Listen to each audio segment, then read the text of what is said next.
Bonjour à tous et bienvenue à la webconférence Apsis Cyborg sur Sage Fiscalité. Nous allons passer une petite heure ensemble.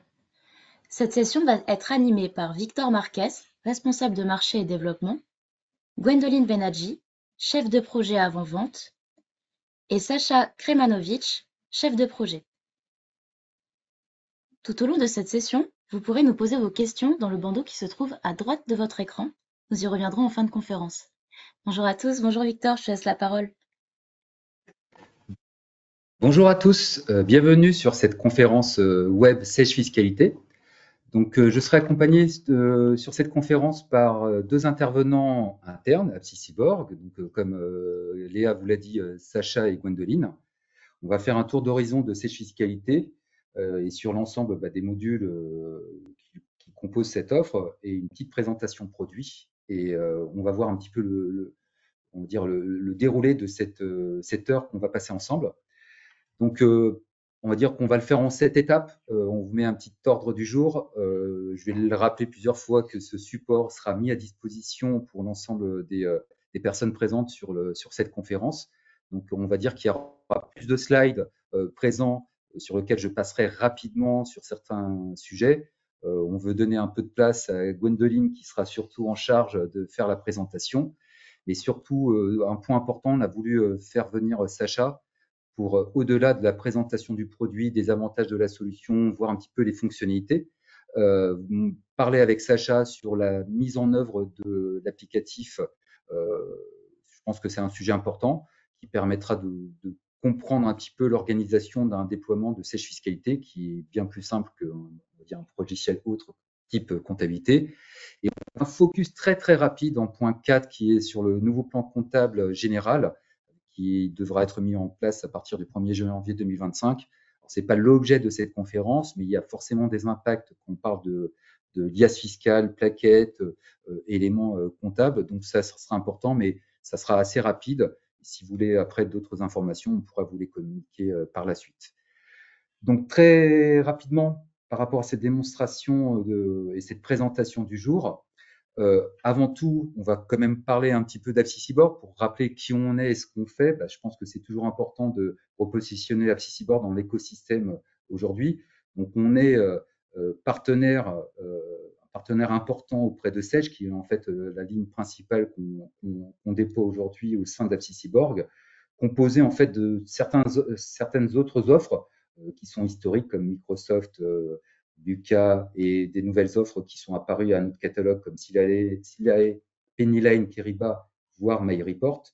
Apsicibor, c'est plus de 35 ans d'expertise, 560 collaborateurs, plus de 3300 clients abonnés qui sont en contrat chez nous, sur lesquels on a des services qui vont au départ sur la partie conseil, dans l'intégration du système, le support qui est en fait un élément très important pour nous, et avec une diversification par rapport aux offres actuelles qui sont l'hébergement de solutions et le cloud, et un dernier service qui est la factory qui nous permet de déployer et développer des applicatifs pour l'ensemble des lignes de produits qui composent l'offre globale de Apsicibor. Donc, une fois qu'on a parlé d'Apsicibor, on va rentrer dans le vif du sujet qui est Sage Fiscalité. Petit rappel pour ceux qui ne connaissent pas, on va dire un petit peu l'éditeur qui se cache derrière Sage Fiscalité. On tient à rappeler que Sage Fiscalité, c'est un partenariat avec Sage, ce qu'on appelle dans le jargon Sage un tech partner ou anciennement un ISV. C'est une offre qui est liée à Sage, qui est portée par l'éditeur Invoke, mais qui, on va dire, a un petit peu changé de nom. Donc peut-être que maintenant, vous allez souvent entendre parler de Régnologie. Régnologie, c'est un acteur, un expert dans le reporting réglementaire qui a des solutions en fait pour les régulateurs ou les institutions financières, qui est basé en fait en Allemagne et qui a racheté, on va dire, la société Invoke. Donc aujourd'hui, dans nos communications, on parlait souvent de Invoke en tant qu'éditeur. Maintenant, il va être, on va dire, le nouveau branding, la nouvelle communication est bien souvent faite sur Régnologie. Mais Invoke Régnologie, on va dire que c'est la même société qui garde une base présente, un site présent en France, qui est à Paris. Mais fort de cette expérience et ce rayonnement qu'on pourra avoir sur certains éléments autres que l'alias fiscale française sur un reporting international. C'est aussi l'intérêt aujourd'hui d'avoir réuni ces deux sociétés. Donc, pour aller un peu plus justement sur la partie qu'on appelle, alors j'ai gardé toujours ce terme Invoque parce que c'est bien connu. Invoque, c'est un spécialiste depuis plus de 20 ans sur la déclaration fiscale. C'est un acteur qui est important, qui propose une solution qu'on va découvrir, qui est une solution purement SaaS, donc qui est SaaS hébergé sur des data centers français, qui dispose de toutes les certifications nécessaires pour pouvoir garantir la sécurité de l'ensemble des données et qui va s'appuyer sur un certain nombre de partenaires comme le cabinet Hoche, qui va être là pour la veille fiscale, qui est un acteur important en tout cas qui nous permet qui permet à cet éditeur d'être toujours en face, en amont sur l'ensemble des éléments qui peuvent être produits. Et on le verra à travers le nouveau plan comptable pour 2025, sur lequel il y aura les mises à jour qui vont se produire sur l'ensemble des déclaratifs possibles sur l'applicatif. Et pour rappeler Invoque, c'est plus de 1000 clients, 20 000 liasses fiscales chaque année, 30 000 déclarations de TVA. Et tout ça, en fait, ça permet d'asseoir une certaine notoriété aujourd'hui sur la place en tant qu'éditeur de liasses fiscales, qui est Invoque, donc Régnologie. Alors, je vais un petit peu vite, mais on a plein de sujets, donc Gwendoline, je veux lui laisser la place à la présentation. Les avantages de la solution. Je vous rappelle que cette solution, c'est une vraie application SaaS. Quand on parle d'application SaaS, donc elle va être disponible via juste une simple connexion Internet, on va pouvoir bénéficier dans cette application de mise à jour automatique. Donc, ça veut dire que vous aurez la possibilité d'être à jour en permanence, mais quand même d'avoir la possibilité de mettre à jour ou pas certains feuillets ou certains éléments qui vous seront communiqués directement par l'applicatif ou par des communications de Sage ou d'AppSyBorg pour mettre à jour un certain nombre d'éléments de l'application. Elle dispose du portail déclaratif, des GFIP, et aussi en fait tout un élément qui s'assoit de l'aide en ligne, de l'assistance, etc. Donc elle est totalement full web. On le verra à travers la démonstration et quelques écrans un peu plus tard, la possibilité de faire du multi-fenêtrage, d'avoir en fait une maîtrise totale de la chaîne, et on verra d'un dashboard complet. Donc c'est une solution qui est très rapidement opérationnelle, qui a une richesse fonctionnelle importante et qui permet aussi un travail collaboratif au niveau des éléments de déclaration. Et ça aussi, c'est un élément important, c'est que s'il y a une problématique de rubrique ou de formule ou de feuillet à compléter, vous pouvez être à plusieurs sur ces éléments-là pour travailler et compléter la donnée. Donc, elle s'adresse à une population, que vous ayez une société ou comme certains de nos clients, plus de 1000 sociétés à traiter. On a des clients qui ont un très gros volume de sociétés à traiter. Et là, on verra que le multisociété à travers l'application, c'est une vraie force de cet applicatif. L'autre point que je tiens à souligner souvent, c'est que, et en tout cas important, c'est que certains d'entre vous disposent de solutions Sage, dont Sage FRP 1000 et Sage X3. Il faut savoir qu'il y a directement une API qui permettra de transférer les éléments de votre comptabilité directement sur l'application. Alors ça, les API, c'est l'interconnexion entre deux systèmes, mais on pourra, même si vous n'êtes pas Sage, FRP 1000 ou Sage X3, peu importe, Sage 100 ou une autre application comptable, de pouvoir importer aisément l'ensemble des éléments dans l'alias fiscal. Et c'est la force aussi de l'intégration import-export de cet applicatif. Si on continue un petit peu dans les fonctionnalités, comme je vous le montrais, mais je ne vais pas rentrer dans tout le détail, mais comme ça vous aurez le support qui sera mis à disposition, c'est l'ensemble des régimes et des déclarations. Il y a une richesse, il y a une couverture très importante. Toute modification ou update ou nouveau formulaire sera mis à disposition par rapport en fait aux différents tests qui peuvent sortir, aux éléments qui évoluent. Donc tout ça, c'est mis à jour. Il n'y a pas besoin d'intervenir, pas de besoin de consulting pour mettre à jour l'ensemble des éléments. Une procédure, une alerte est disponible. Et surtout, le point, c'est un pilotage global de l'ensemble des sociétés. Le point sur les fonctionnalités, mais je vais passer vite sur les slides, donc je vais assez rapidement, parce que le but, c'est de faire une présentation. Je vous ai rappelé du multisociété. Je vais vous parler aussi de temps en temps de Word Expert. Je pense que c'est un élément très, très important dans cette solution, c'est les plaquettes qui peuvent être générées directement sur Word. Gwendoline, j'espère que tu pourras nous présenter au moins un modèle. Je l'espère aussi. Bon, très bien. Que l'ensemble des éléments, en fait, sont disponibles directement dans cette application. Donc, c'est un vrai full web. L'autre point qui est important, c'est elle répond à l'ensemble des obligations. Vous allez retrouver, alors, si vous utilisez déjà un outil de liasse fiscale, vous allez retrouver un petit peu l'ensemble des déclarations. C'est des choses qui sont simples, qui sont déjà existantes. Mais on verra aussi que le jeu de couleurs est important vous le voyez à l'écran et Gwendoline vous montrera tout à l'heure, quand c'est vert, c'est bleu, il y a du jaune, on verra quel est l'impact dans les feuillets, est-ce qu'on peut le modifier, est-ce que la formule a été modifiée, est-ce qu'on peut importer ces données directement via par exemple un fichier Excel. Donc ça, c'est des éléments qui sont très importants.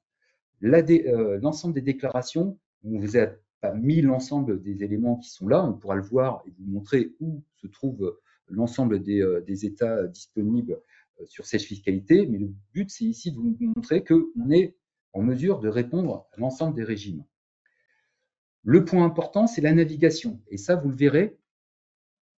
Voilà. Vous le verrez à travers la page web qui est importante. Donc, vous allez essayer ici le 1, 2, 3, 4, 5, 6, les 6 points importants pour vous montrer que, d'une part, on va pouvoir naviguer à l'intérieur d'une cellule, d'une formule, d'un feuillet. On va pouvoir avoir en tête des éléments pour savoir dans quelle société, quelle période, mais surtout aussi des statuts. Statuts, savoir si le feuillet ou les éléments sont à revoir, sont terminés, sont en cours, sont pose aussi peut-être en fait il y a un incident dans une rubrique qui est mal alimentée ou une fourchette qui pose problème ou des éléments sur lesquels vous devez encore intervenir. Vous aurez vraiment un dashboard qui va vous permettre de piloter l'ensemble de ces éléments et à travers la démonstration, on vous montrera que simplement par de la navigation, par la possibilité aussi de pouvoir importer et créer des formats d'import très, très aisément, c'est aussi la force de l'outil, de l'interaction qu'on peut avoir avec les outils Microsoft. Un point qui peut être important, c'est le pilotage de l'ensemble des déclarations. Donc ça, c'est intéressant de pouvoir, en fait, par typologie de société ou de régime, de pouvoir regrouper sur des tableaux de bord l'ensemble des déclarations jusqu'à l'accusé de réception de la DGSIP. Donc vous n'avez pas besoin d'aller dans d'autres plateformes, vous allez pouvoir le piloter sur le même environnement avec, on va dire, pas un planning, mais en fait les étapes, les différentes étapes du travail qui a été commencé ou qui sera en cours, validé ou déjà transmis. Donc il y a une productivité qui va être renforcée et on verra aussi la possibilité de faire des copier-coller ou des éléments en interaction avec des éléments que vous auriez sur un feuillet Excel, sur une autre application. C'est-à-dire qu'on va pouvoir injecter ces éléments et les contrôler et les valider dans le cycle de vie de l'alias fiscal. L'autre point important, c'est le multifenetrage. Pardon. Pourquoi c'est important? C'est qu'on le voit souvent, c'est que dans l'alias fiscal, il y a des éléments qui doivent être renvoyés d'un feuillet à un autre. Et ici, si vous avez la chance, mais vous n'êtes pas obligé d'être dans un double écran, mais c'est-à-dire qu'on pourrait très bien ouvrir plusieurs feuillets pour la même société et un utilisateur même pourrait visualiser le feuillet sur lequel vous êtes en train d'intervenir. On a vraiment la possibilité d'être à plusieurs ou alors d'être sur l'ouverture de différents feuillets au même moment. Donc ça aussi, c'est important, c'est la force de l'outil, sans avoir à sortir de l'application ou sortir d'une société, sortir d'un feuillet pour aller en retourner un autre. Là, vous allez avoir une visibilité globale, si vous le souhaitez, en ouvrant différents onglets, tout simplement, donc, au sein d'un même écran.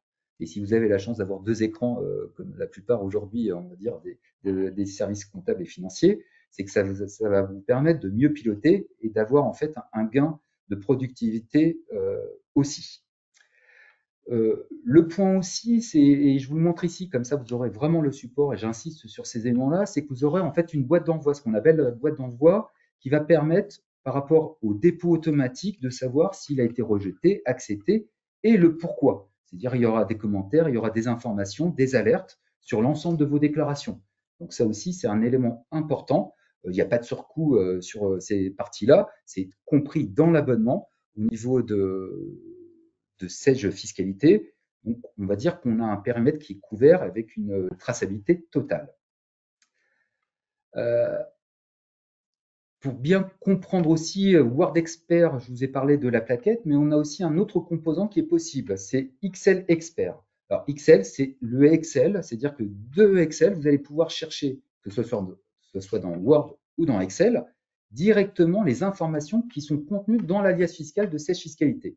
C'est-à-dire que vous allez pouvoir avoir des tableaux de bord ou la plaquette alimentée en une seule fois.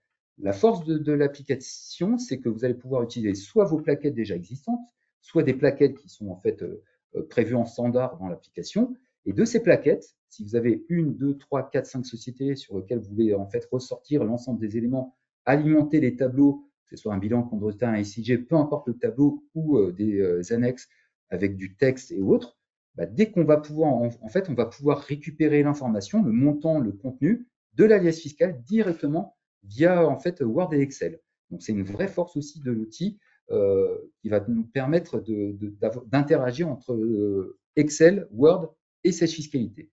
L'autre point qui est important, et on le voit de plus en plus dans nos structures, que ce soit en fait le mode de connexion ou la gestion des habilitations, c'est-à-dire qu'on va vraiment pouvoir aussi avoir une gestion des droits par typologie ou groupe de sociétés pour avoir une visibilité ou interdire ou modifier ou mettre à jour ou compléter tel ou tel élément dans l'alias. Il y a une gestion des droits aussi qui a été renforcée et qui l'est de plus en plus au niveau de l'application. Donc, il y a les multi-utilisateurs, multi-onglets, multi-écrans, vraie force de l'outil de pouvoir en fait être disponible sous une gestion des droits poussée. Je l'ai mis à l'écran, mais vous le verrez sur Sage Fiscalité, parce que si j'ai des questions-réponses, sur Sage Fiscalité, vous aurez l'API X3 et 1000. Donc, on a un écran dans l'AMI qui va nous permettre de transférer, alors on est plutôt avec Gwendoline, plutôt sur le sujet 1000, mais ça se concerne aussi les clients X3, qui envoient directement les balances, mais pas que. C'est-à-dire que au lieu d'aller reparamétrer des exercices ou des périodes dans la fiscalité qui ne seraient pas créées sur une ouverture de période, bah, depuis la mine, on est capable de pouvoir, en fait, au-delà de transférer les balances, aussi de créer les périodes que vous avez définies. C'est aussi une force. L'autre point, c'est qu'on a milité avec Sage de pouvoir aussi faire le transfert des éléments de la déclaration de TVA, par exemple, de Sage, pour les avoir directement, en fait, qui soient transférés et disponibles sur Sage Fiscalité. C'est aussi une force. D'autres éléments et d'interaction avec Sage sont prévus dans les roadmaps qui vont nous permettre d'avoir de plus en plus d'interactions, étant donné qu'en plus nos applications Sage sont en mode web, de pouvoir en fait interagir directement d'un onglet à un autre, d'une application à une autre, avec ces éléments-là. Donc on automatise, donc fini les exports, imports de balance ou d'autres éléments d'une application à une autre. Je regarde le timing, Gwendoline. L'autre point, alors, on oublie alors, on a barré exprès Invoke. On va dire, on est quasiment à la fin de la présentation au niveau des slides. Pour vous montrer que maintenant c'est Régnologie, c'est qu'il y a des nouveautés. Là, on va parler qu'il y a eu il y a quelques jours des nouveautés sur la version 2. En fait, les utilisateurs reçoivent, lorsqu'ils ont déjà l'application, un petit pop-up, une alerte. Il y a une aide en ligne directement dans l'application. On voit en fait les nouveautés à venir. Et ces nouveautés, c'est pour vous montrer aussi que le produit, par rapport aux remontées de nos clients, est traité. C'est-à-dire qu'on écoute, et forcément on écoute les clients qui disposent déjà de la solution, de pouvoir bénéficier de nouveautés. Par exemple, là, on verra à travers Gwendoline quelques exemples, des améliorations, des optimisations, des traitements. On voit qu'on a de plus en plus de clients aussi qui ont beaucoup de sociétés, donc on peut considérer que certains traitements doivent être optimisés, et c'est une mise à jour constante qu'on a sur l'application. Et aussi, surtout, des outils de contrôle et de vérification qu'on opère sur l'application. Donc ça, c'est important. Je suis allé vite sur ces éléments-là en termes de présentation. L'autre sujet qui est forcément lié à la fiscalité, c'est le nouveau plan comptable général pour 2025. Je rappelle juste, on va dire, quelques éléments. Le premier, c'est qu'en fait, c'est pour tout exercice ouvert au 1er janvier 2025, vous serez dans l'obligation de passer sur le nouveau plan comptable. Ce nouveau plan comptable, il faut faire attention, il faut savoir qu'il y a des modifications, elles sont de différents types. Ici, je vous présente en fait quelques éléments. Le premier, on va dire, qui est sur la droite, qui sont en fait des états simplifiés financiers. Il y a en fait, on va dire, l'objectif de la modernisation des états, c'est aussi pour avoir une harmonisation au niveau international. On veut simplifier. Donc, les états que vous connaissiez aujourd'hui, il y a une modification qui va être opérée et vous serez obligé et dans l'obligation de passer à ces nouveaux états financiers. Il y a une refonte du SIG, il y a des refontes en fait de calcul, de rubrique, tout ça, ça va être modifié. Donc, je rappelle, c'est tout exercice ouvert au 1er janvier 2025. Alors, on va dire qu'il y a aussi, dans cette réforme, des comptes qui vont être supprimés. Il y a des nouveaux comptes et des comptes qui vont être modifiés. Et aussi, on va dire, on prend souvent cet exemple, parce qu'on le voit souvent dans les sociétés. Par exemple, là, on prend le compte 791, qui est celui de transfert de charges. Bah, ce compte-là disparaît.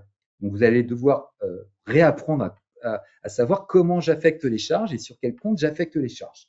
Ce n'est pas l'objectif de cette session, ce webinaire. C'est surtout de vous montrer qu'il y a un impact sur certains éléments comptables et comptes comptables. Et surtout aussi, il y a une redéfinition des résultats exceptionnels. Donc, il y a des nouvelles règles. Donc, il va falloir les prendre en compte. Il y a une nouvelle présentation aussi des annexes. Donc, tout ça fait qu'il y a des modifications obligatoires ou facultatives par rapport à la nouvelle création de nouveaux plans comptables qui vont devoir être pris en compte. Pourquoi on vous en parle?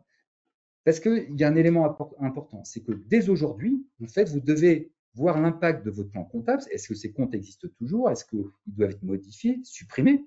Donc ça, c'est la première chose. Et si en fait ils font appel à des applications en fait externes qui importent des données, il va falloir revoir l'ensemble de votre SI pour dire est-ce que ces comptes-là sont toujours existants dans mon logiciel d'achat, de vente, etc. ou même d'immobilisation parce que les schémas comptables d'IMO sont aussi modifiés. Donc tous ces éléments-là, il faut les comprendre. Donc il va falloir se préparer. Alors, on ne vous dit pas qu'il faut tout modifier au 1er janvier 2025, on vous dit qu'il faut s'y préparer et que ces modifications, il faudra les faire à partir, si vous êtes en fait sur un exercice du 1er janvier 2025 au 31/12/2025, bah, savoir comment je les mets en œuvre. Donc, voir les impacts qu'on peut avoir. Et surtout, attendre la clôture, parce que vous allez avoir une clôture de comptes qui n'existeront peut-être plus sur le nouveau plan comptable, qu'on va devoir transférer, modifier, réajuster. Et donc, tout ça, il va falloir le prendre en compte. Il faut savoir que Sage Fiscalité, on aura une mise à jour de ces éléments-là directement. Donc, il n'y a pas besoin d'intervenir chez AppSysBoard pour faire cette mise à jour. Vous êtes maître de la mise à jour. Vous pouvez l'installer ou pas. Et vous allez pouvoir comparer vos états d'une année sur l'autre par rapport à l'ancien plan comptable et le nouveau plan comptable. C'est aussi un point important avec cette nouvelle réforme. Ça oblige à mettre à jour régulièrement, et on verra que dans les années futures, ces mises à jour vont être de plus en plus fréquentes. C'est que vous avez besoin d'un outil, la force de Sage Fiscalité, c'est le SaaS, de mise à jour automatique sans intervention, on va dire, extérieure. Donc ça, c'est la force de l'outil qui doit vous permettre de vous préparer en fait à cette évolution du plan comptable. Alors, je vais vite sur ces sujets-là, parce que le but, c'est de parler vous faire une petite démonstration par Gwendoline. Gwendoline, tu te sens prête à faire la démonstration? Je suis prête. Alors, il faut que tu reprennes. Léa me donne les droits pour partager mon écran. On va transférer le partage d'écran. Voilà. Et on va vous laisser avec un petit peu Gwendoline. Le timing est court, mais va s'en sortir, Gwendoline. Oui, bien sûr. On va faire en sorte. Et on demandera à Sacha si de temps en temps on a besoin de lui, on lui posera une question. Allez, je t'en prie, Gwendoline, à toi. Alors, donc, premièrement, pour se connecter à l'application, donc plusieurs possibilités, soit une connexion SSO, soit évidemment identifiant un mot de passe. Donc là, bon, sur l'environnement de démo, je suis sur un identifiant mot de passe. Je vais atterrir donc sur mon fameux tableau de bord qui me permet donc de piloter. Alors déjà, si je renseigne pas le bon mot de passe, ça va pas le faire. Voilà. On est bon. Alors ici, je suis donc sur le tableau de bord dont parlait Victor tout à l'heure, qui va permettre de piloter donc l'ensemble de mes déclarations sur l'ensemble de mes sociétés. Plusieurs présentations possibles, soit en icône par société, soit par document, soit évidemment en liste, selon votre besoin et selon vos choix, vos préférences sur l'affichage donc de vos déclarations. Vous avez également un ensemble de filtres mis à disposition. Alors ces filtres ont été revus sur la toute dernière version suite à vos retours, suite à vos expériences utilisateurs. Sage a revu cette notion de filtre. Donc on peut naviguer sur les différents exercices, les différents types de déclarations et bien sûr les déclarations. Vous pouvez également naviguer sur tous les documents ou ceux en cours, validés en boîte d'envoi, etc. ou les déclarations terminées. Sur la partie administration, quelques mots. Ici, donc, vous allez pouvoir donc créer vos utilisateurs, les rattacher à des groupes, les rattacher à des profils, les profils qui vont vous permettre de gérer en fait les droits sur les menus, les accès aux déclarations, les accès aux actions, aux exercices, etc. Enfin, au paramétrage. Vous allez pouvoir également créer des pôles, donc des pôles de société que vous allez rattacher à vos utilisateurs, au groupe d'utilisateurs qui vous permettent de cloisonner le traitement des déclarations par société. Sur la partie paramétrage, vous avez ici donc l'ensemble des documents déclaratifs mis à disposition par l'application. Et donc, c'est ce que vous disait tout à l'heure, Victor. Donc, vous avez ici les différents millésimes, hein, donc ils sont historisés. Et puis surtout, vous avez le bouton, le fameux bouton mettre à jour. Donc, vous avez la main pour mettre à jour vos documents. Les différents plans de fourchette mis à disposition donc en standard par l'application, mais vous pouvez également créer vos propres plans de fourchette. On va le voir tout à l'heure quand on paramètre une société, on va lui affecter tout d'abord un plan de fourchette, donc en fonction évidemment de votre activité. Donc on a, vous voyez, le plan de fourchette assurance, banque, etc. Donc en fait, c'est lié au PCG, enfin au plan de compte. Vous avez également différents formats d'import-export donc pour alimenter vos différentes déclarations et puis le format d'édition. Donc on est sur le détail des comptes pour le détail de vos balances. On va ici aller voir un petit peu le paramétrage de vos sociétés. Donc vous allez avoir ici, donc comme je vous le disais, l'affectation du plan de fourchette. Et vous allez pouvoir également créer vos exercices, donc soit annuels, soit mensuels, donc pour vos déclarations mensuelles ou pour vos situations de période. Pour générer les déclarations et traiter vos déclarations, il faut affecter une échéance. Tout part de l'échéance. Donc ici, facilement, vous allez pouvoir modifier l'échéance sur la déclaration en cours et lui affecter une date pour pouvoir ensuite traiter la déclaration. Bien sûr, le compte bancaire pour faire du télépaiement depuis l'application directement. Si je reviens ici sur ma société Cedrus, vous pouvez aussi y voir la partie intégration fiscale, donc les filles rattachées à la maison mère, donc sur la société Cedrus ici. Des améliorations sur la nouvelle version, à ce niveau-là, on le verra tout à l'heure, donc je passerai sur un autre environnement pour vous montrer ces ces optimisations de l'intégration fiscale. Alors, ah oui, je voulais vous montrer également rapidement donc sur la boîte d'envoi donc une historisation de tous les envois et le statut de chaque envoi de chaque déclaration. Ok. Ici donc pour l'accès à vos déclarations, donc je vais vous montrer un exemple de traitement de déclaration sur la partie bilan compte de résultats. Et tu peux nous expliquer pourquoi il y a des petits silos comme ça? Oui, alors c'est pour suivre en effet l'état d'avancement, donc les nouvelles déclarations à générer, enfin à traiter. Et puis vous avez aussi cette notion de en retard par rapport à la date d'échéance appliquée à la déclaration ou à revoir hein, selon ce que les utilisateurs ont affecté comme statut. Alors, ici, on va aller voir la partie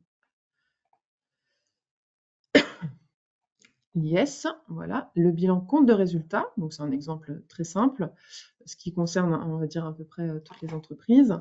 Et vous allez voir donc en effet comment on navigue et comment on traite une déclaration. Alors cette partie rafraîchissement de la déclaration a également été optimisée hein, sur la nouvelle version. Donc vous allez pouvoir accéder en fait, accéder à la visualisation de la déclaration et avoir un statut lecture seule le temps que ce soit mis à disposition pour saisie. Donc, vous allez avoir en effet, comme l'a précisé Victor tout à l'heure, un certain nombre de couleurs dans ces déclarations. Donc, on va avoir donc les couleurs bleu, jaune, verte, rouge, orange. Donc, le bleu, c'est ce qui vient du plan de fourchette de votre paramétrage de société, donc par rapport à votre balance. Le vert, on va être sur du calcul de l'application, donc calcul invoke. Le jaune, vous allez pouvoir ici en fait avoir la main sur la saisie, donc vous allez pouvoir renseigner soit manuellement, soit en import. On va le voir sur la 2053, sur le feuillet 2053. Et en rouge, alors ici j'en ai pas, mais je pourrais le montrer sur la partie TVA tout à l'heure, c'est tout ce qui va être montant ajusté ou forcé. Vous avez aussi la possibilité ici en fait d'afficher les informations donc liées à la cellule sur laquelle vous vous trouvez. Donc par exemple ici, vous allez avoir le détail de la formule avec aussi la justification. Donc, si c'est un calcul, si c'est une récupération d'informations, et vous pouvez aussi suivre les ajustements. Donc, s'il y a eu un montant forcé, vous pourrez voir l'ancienne valeur et éventuellement un commentaire lié à cet ajustement. Donc, ça veut dire qu'on peut mettre des commentaires sur les cellules? Non, sur la partie ajustement. Et ici, oui, commentaire, on a la fonctionnalité commentaire tout à fait à droite. C'est Victor pour ces précisions. Donc, l'alimentation peut se faire en effet depuis la balance, donc la balance envoyée depuis les solutions qui sont interconnectées donc avec cette fiscalité, mais vous avez aussi bien évidemment la possibilité de saisir manuellement ou de faire de l'import via des fichiers Excel. Donc, on va le voir ici, par exemple, sur le détail des charges. Donc, vous allez pouvoir ici gérer l'import du fichier Excel. Alors, je vais vous montrer le type de fichier Excel. Donc là, l'idée, c'est d'avoir un fichier Excel qui va alimenter Sage Fiscalité, c'est ça? Tout à fait. En fait, on a plusieurs moyens d'alimenter la donnée. Soit on importe via fichier Excel, soit on copie. On peut faire aussi de la recopie d'une année sur l'autre. Donc ça, je vais le montrer juste après. Donc ici, par exemple, donc là, on est sur un fichier standard, mais on peut mettre les libellés, évidemment, qui nous convient bien. J'enregistre mon fichier. Et je vais ensuite aller le récupérer dans cette fiscalité pour l'importer. Je sélectionne mon feuillet. Alors, l'import se fait bien sûr par feuillet. Hop.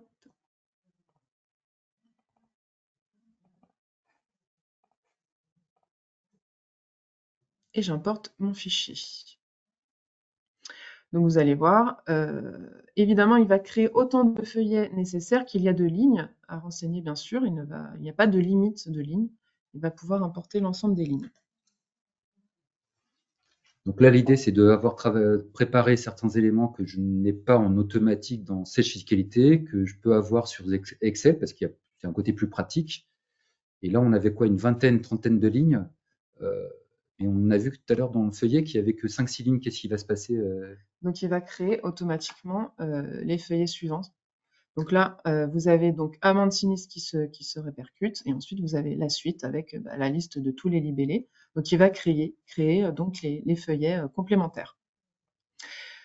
Et c'est-à-dire qu'on va pouvoir importer dès qu'en fait la zone est jaune ou certains feuillets? Dès que la zone est jaune, tout à fait, là où on est en saisie. Je voulais également vous montrer la recopie éventuelle, alors c'était sur celui-ci, de texte sur les années précédentes. Donc toujours ici dans la partie gestion des saisies. Alors je vais essayer de cliquer moins vite. Parce que voilà. On ne va pas voir exactement. Voilà. Donc là ici vous avez une fonctionnalité, copier le texte depuis N-1, copier les montants depuis N-1. Donc si je fais copier les textes depuis N-1, je confirme, il va aller me récupérer les textes de la déclaration de 2022. Parce que là on est sur la déclaration 2023.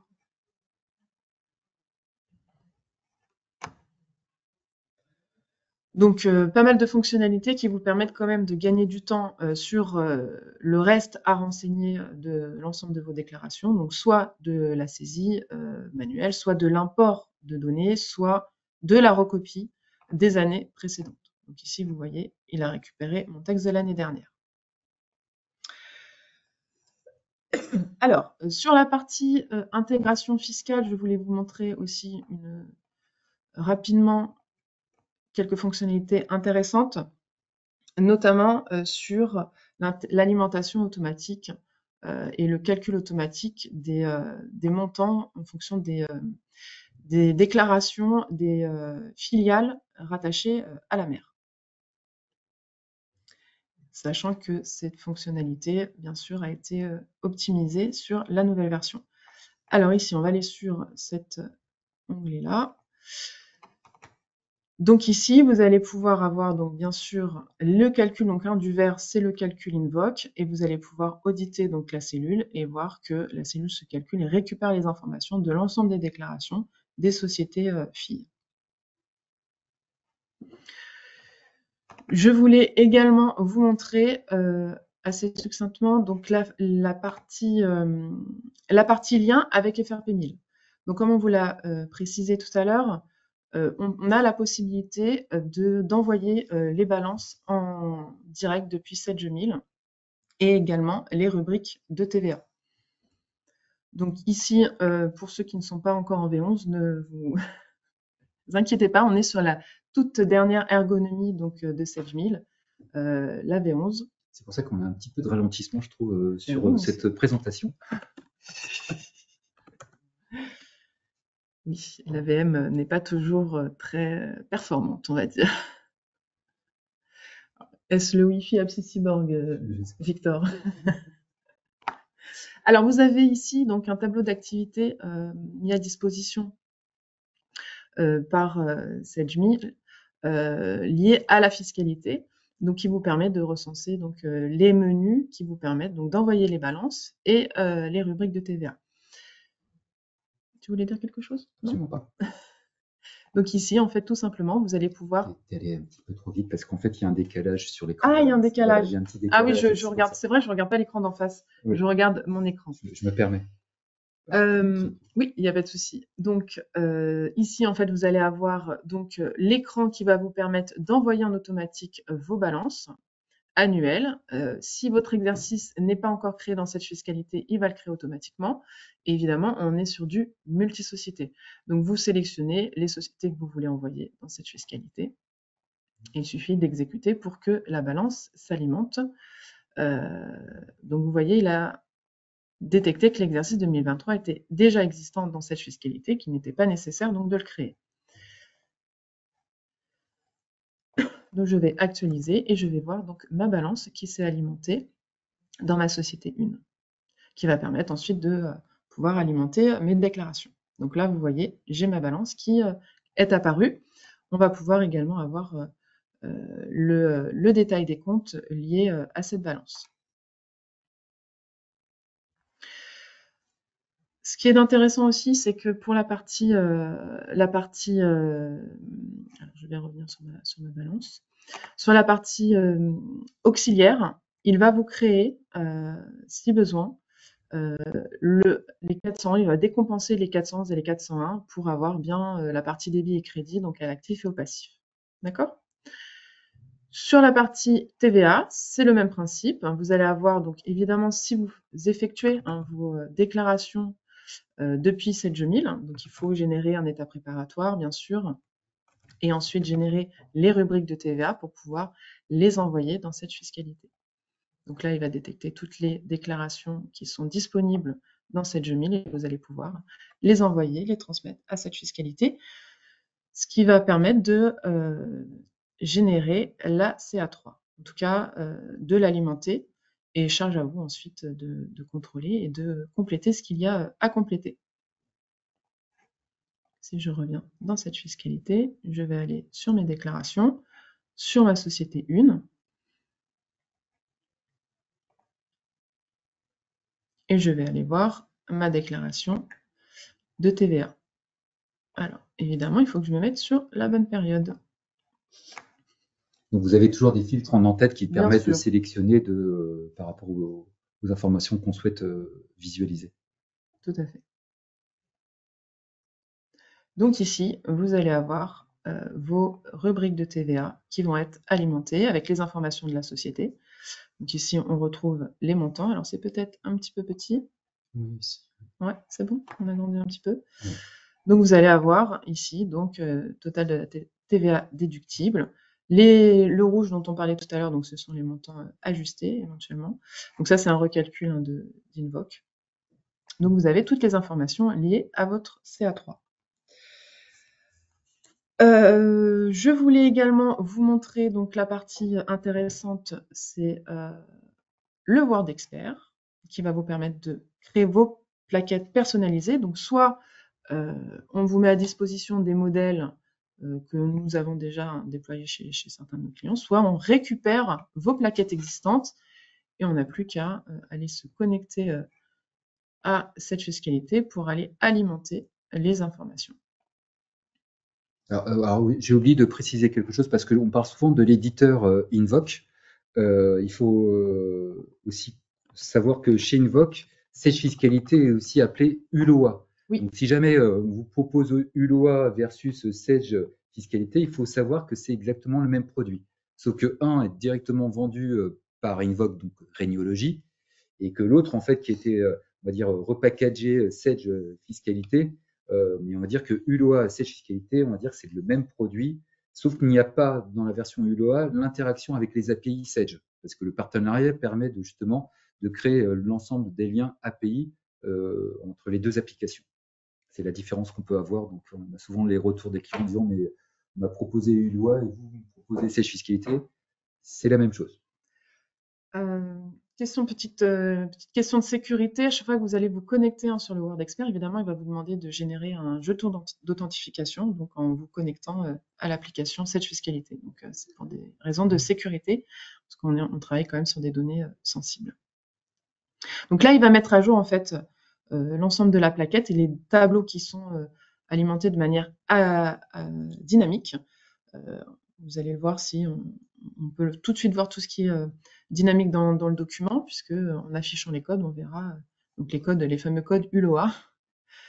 Mais bien sûr, vous pouvez écrire votre texte, créer la mise en page que vous souhaitez selon vos besoins. Alors, ici, donc, vous avez les informations liées à votre société, donc avec les tableaux qui vont être alimentés en fonction de ce que vous avez renseigné dans cette fiscalité. Donc, en effet, quand on fait afficher les codes, vous voyez tout ce qui est variable dans le document. Mais ça veut dire quoi, afficher les codes? Afficher les codes, c'est... Parce que ça, c'est notre travail de consultant en disant on voit les codes. Oui, tout à fait. Mais demain, s'ils veulent rajouter une variable, en fait, ou s'ils veulent voir si c'est une variable qu'il ne faut pas toucher. Donc, une variable, c'est un élément qui permet d'aller chercher l'information dans cette fiscalité. On le renvoie sur Word ou Excel si on était sous Excel. Exactement. Intéressant ici, on est toujours sur cette notion de multisociété. Vous pouvez naviguer d'une société à une autre pour mettre à jour votre plaquette et puis évidemment d'un exercice à un autre. Pour alimenter ou mettre à jour votre plaquette, vous avez toujours la possibilité d'insérer ici tous les feuillets en fait qui sont mis à disposition dans cette fiscalité. Donc si vous voulez rajouter un tableau, vous pouvez tout simplement le sélectionner et glisser déposer. Oui, alors, par contre, j'ai un petit... Ah, on voit pas. Oui, mais c'est pour ça qu'il faut prendre. Je me permets d'intervenir parce qu'en fait, on a un peu de latence. Donc oui, reparle de la partie à droite. Donc ce sont les éléments de la plaquette de cette fiscalité qu'on repère. Qu'on récupère. Et on peut donc accéder à tous les éléments et vous mettez vraiment à la demande, au besoin, donc sur la partie mobilisation, etc., dans votre plaquette. Vous pouvez également insérer, donc l'édition, c'est le détail des comptes ici, donc c'est le justificatif de votre balance. Tu peux descendre un petit peu sur la plaquette, donc c'est-à-dire que là, on a un sommaire donc standard sur Word, c'est des plaquettes donc ou soit, si je résume, proposées par la solution, ou alors vous pouvez directement récupérer vos plaquettes qui sont faites sur Word, et derrière, il y a une alimentation automatique. Alors, j'interviens aussi parce que c'est important, c'est que la plaquette, si vos sociétés voulaient sortir les plaquettes de 4, 5, 10 ou toutes les plaquettes en une seule fois, l'application va permettre de générer en automatique l'ensemble des plaquettes pour les enregistrer. Et comme ça, vous avez une génération qui a été faite pour toutes les sociétés au lieu d'aller revenir modifier l'ensemble des éléments à la main sur chaque plaquette, aller récupérer les informations, faire des copier-coller. Donc, on voit qu'on peut mettre du texte. Là, par exemple, arrête-toi là parce que le total du bilan, c'est qu'on va écrire total du bilan et on va prendre la rubrique ou la formule ou le formulaire qui renvoie l'information d'un côté à un autre. Très bien. Alors, je voulais quand même passer un petit peu de temps sur la dernière version donc d'Invoke, enfin de cette fiscalité, pardon. Donc, comme je vous le disais tout à l'heure, sur le tableau de bord, voilà, on a supprimé donc la partie filtre sur les échéances. C'était une demande utilisateur. On a réorganisé, enfin, ils ont réorganisé la partie alerte, notification sur les statuts, la notion de contrôle également. Sur la partie paramétrage, on a quelques fonctionnalités supplémentaires, donc la partie contrôle, et surtout ce qui est intéressant aussi, c'est la partie liste. Vous allez pouvoir... je me permets, parce qu'en fait, on a une latence avec tes écrans, ça va trop vite. Excusez-moi. Il faut que je regarde en fait l'écran en face. Il faut que je regarde l'écran en face. Je suis là pour ça. Je suis focus sur mon écran à moi et je regarde pas en face. Donc la partie liste qui va vous permettre aussi, là, au-delà des imports de texte via fichier Excel, au-delà de la saisie manuelle, au-delà de la recopie N-1, vous allez pouvoir également créer des listes qui seront mises à disposition dans vos feuillets. Et comme ça, vous allez pouvoir sécuriser aussi la partie saisie. Pardon. D'ailleurs, je vais vous le montrer tout de suite sur un exemple sur Cedrus, sur la 2058. Je vais essayer de cliquer. Alors, vous voyez ici, on va être en lecture seule, le temps de charger, mais tout de suite, on a accès quand même à la visualisation de la déclaration. Et vous avez là, ici, le petit filet de pointillé qui vous indique qu'il est toujours en train de charger le document. Donc, sur la partie liste, donc c'est ce que j'expliquais tout à l'heure, vous allez pouvoir ici accéder en fait à la liste que vous aurez soit à disposition en standard par l'application, soit vous personnaliser une liste mise à disposition, une liste personnalisée. Donc une liste permet de récupérer l'information dans le feuillet. Tout à fait, exactement. On clique, on récupère le texte. Ce qui permet d'éviter d'avoir soit des fautes d'orthographe, d'avoir une harmonisation en termes de texte et de saisie. Sur la partie société.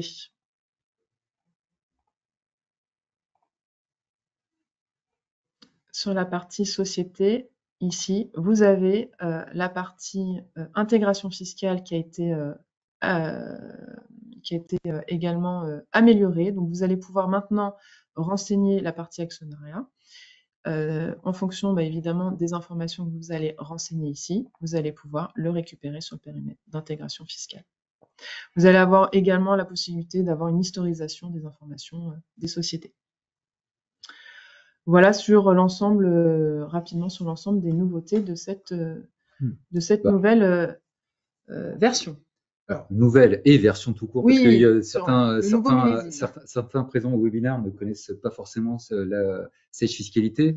On n'a pas forcément le temps de découvrir le détail, donc on sait en tout cas que c'est une solution qui est pérenne, qui est déjà l'adoption est faite par un grand nombre de clients AppSyBorg et pas que, mais on va dire que c'est une vraie solution aujourd'hui qui permet vraiment un pilotage et une aisance en fait pour vos déclarations. Avant de passer sur la suite, Sacha, est-ce que tu avais un point, toi, particulier sur lequel tu penses qu'on revenir sur la présentation?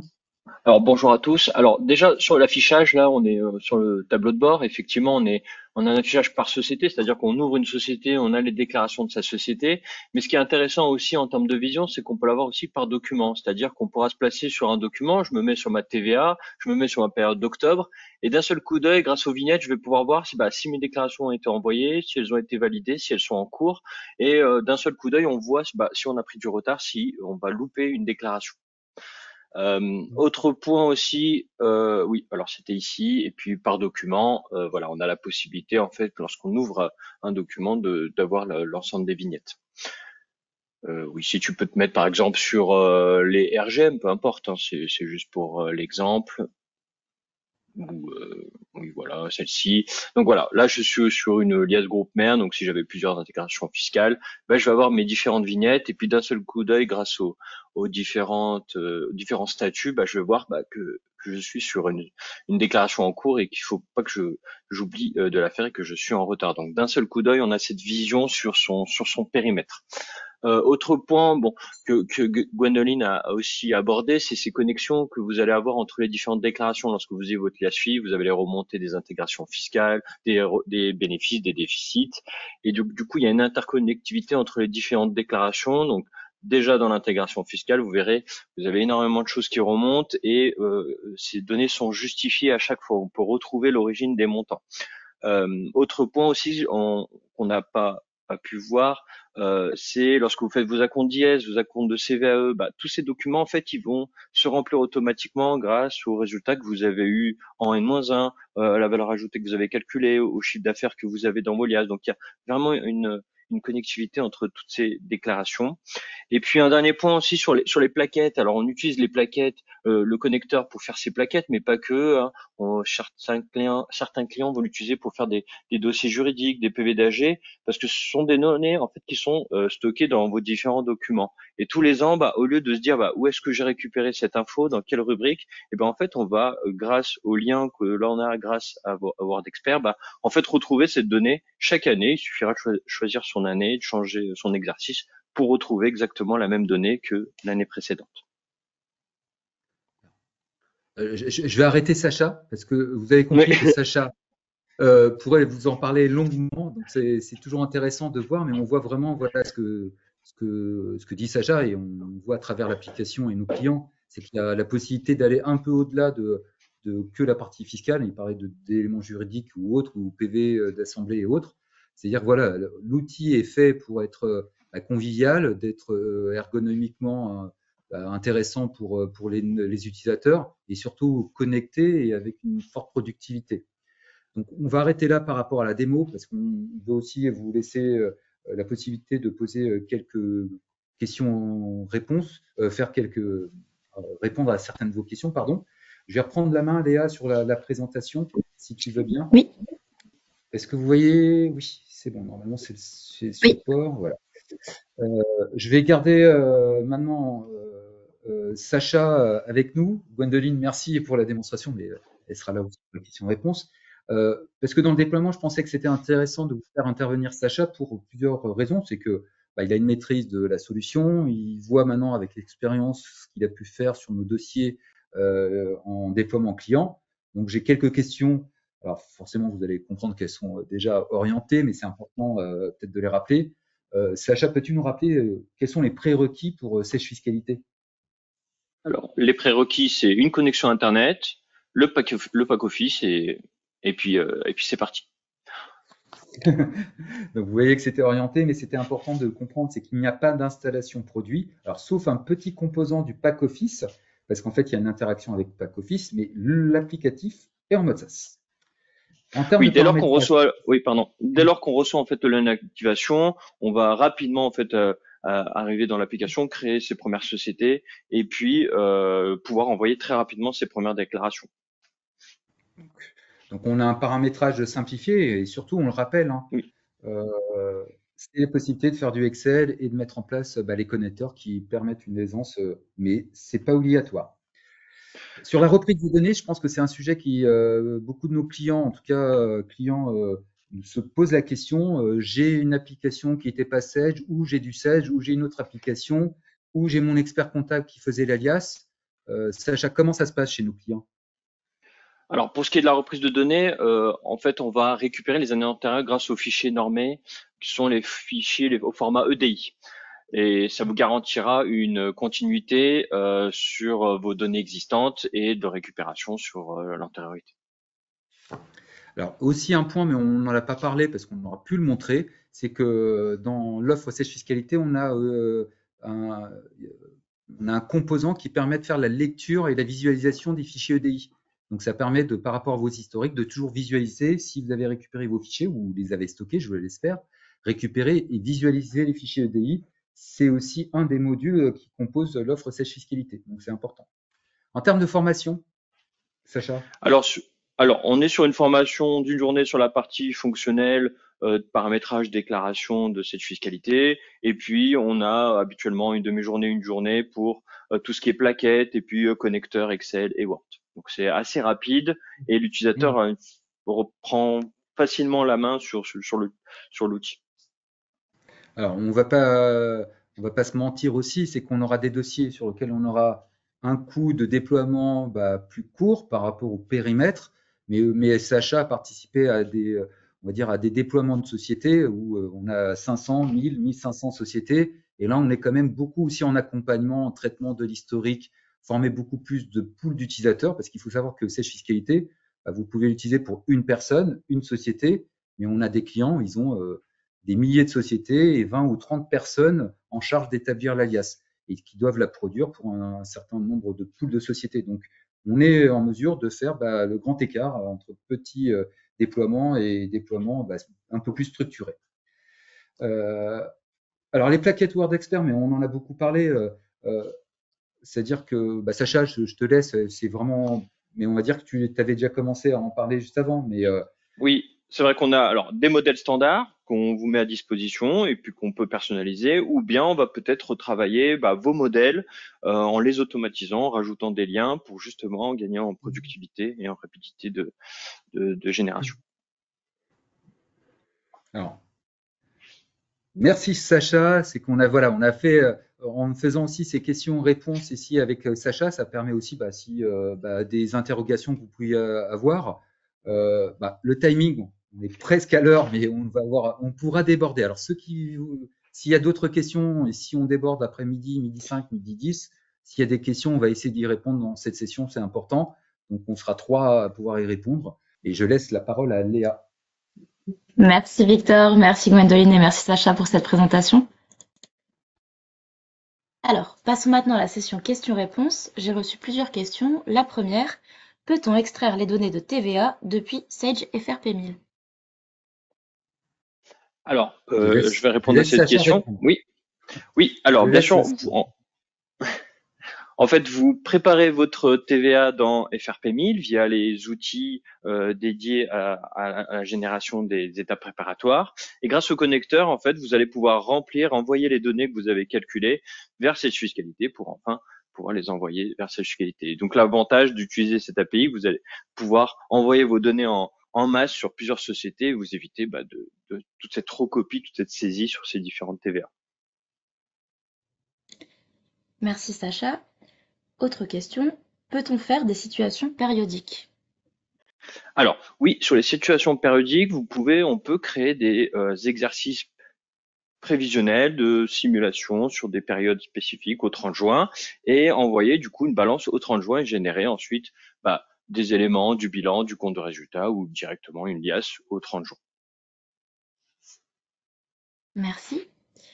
Y a-t-il des nouveautés pour faciliter l'export des balances de Sage FRP1000 vers Sage Fiscalité? Alors, le connecteur existe depuis la V9R2. Les dernières nouveautés, c'est le fait de pouvoir envoyer en multi-société, de faire une sélection aussi grâce à des filtres des différentes sociétés. Il n'y a pas forcément de nouveautés là-dessus. Les décompensations sont toujours effectuées sur les comptes collectifs. Merci. Sage Fiscalité va-t-il remplacer Sage État comptable ou fiscaux ou bien s'agit-il d'un autre module complémentaire? Alors, c'est deux produits totalement différents.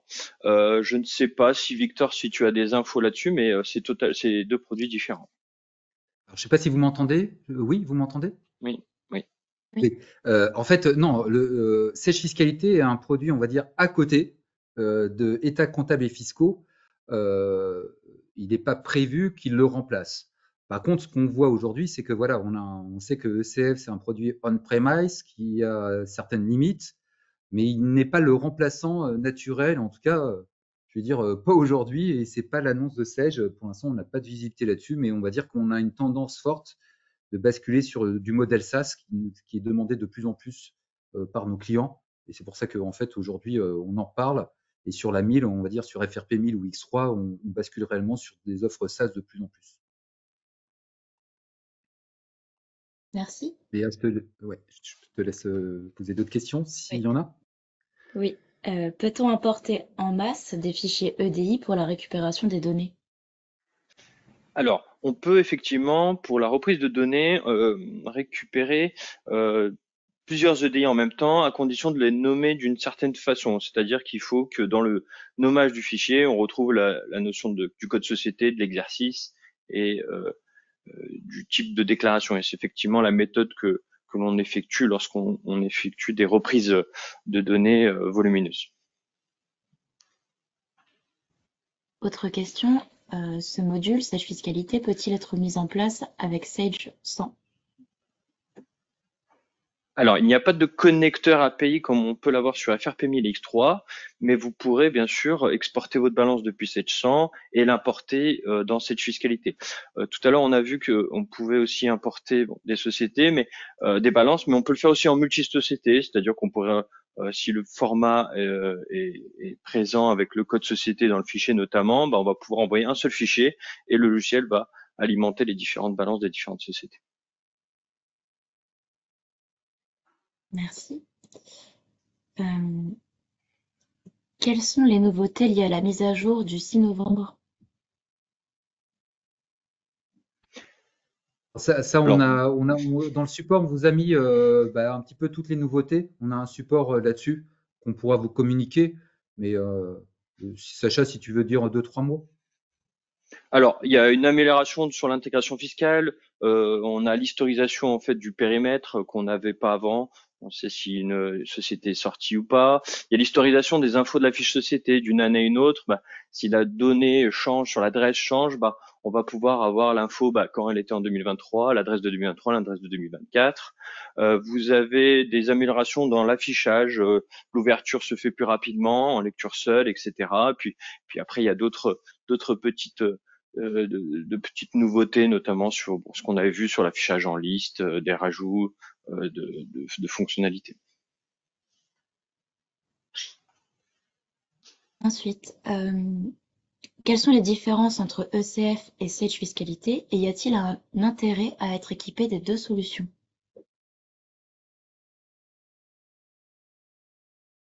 Tu veux que je réponde, Victor? Alors, oui, Je te laisse répondre. oui. Alors, la différence déjà, c'est en termes de technologie. On est sur un full SaaS d'un côté, on-premise, c'est-à-dire des installations avec des mises à jour annuelles sur les millésimes, alors que dans cette fiscalité, tout va se faire de façon transparente par l'éditeur. Vous recevez une communication, le lendemain vous connectez, la mise à jour est faite sur le millésime ou sur différentes fonctionnalités. Il y a des fonctionnalités que vous n'avez pas dans ECF, c'est-à-dire la gestion en multi-société. Les remontées sur l'intégration fiscale, on est un peu mieux on est même mieux sur cette fiscalité. Et puis sinon, la question c'est de savoir si on doit garder les deux. Non, je dirais plutôt c'est soit l'un, soit l'autre. Voilà, en fonction bien sûr de son volume, de ses besoins en interne au niveau de la production de l'IAS. Voilà. Surtout aussi au niveau des plaquettes. Vous avez vu, vous avez les compléments Word et Excel que vous n'avez pas du côté de ECF. Merci.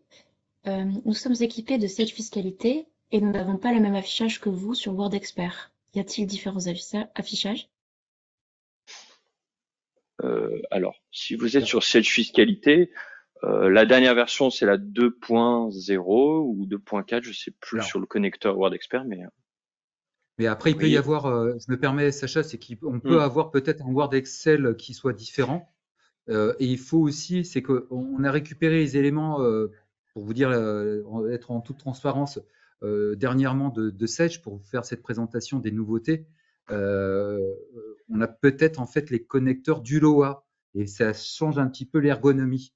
Donc en fait, c'est pour ça que des fois on voit écrit LOA, des fois on voit écrit Sage Fiscalité, parce qu'en fait, on va dire que il y a certains éléments qu'on n'a pas pu mettre à jour tout de suite sur nos environnements à nous, parce qu'on a des environnements spécifiques.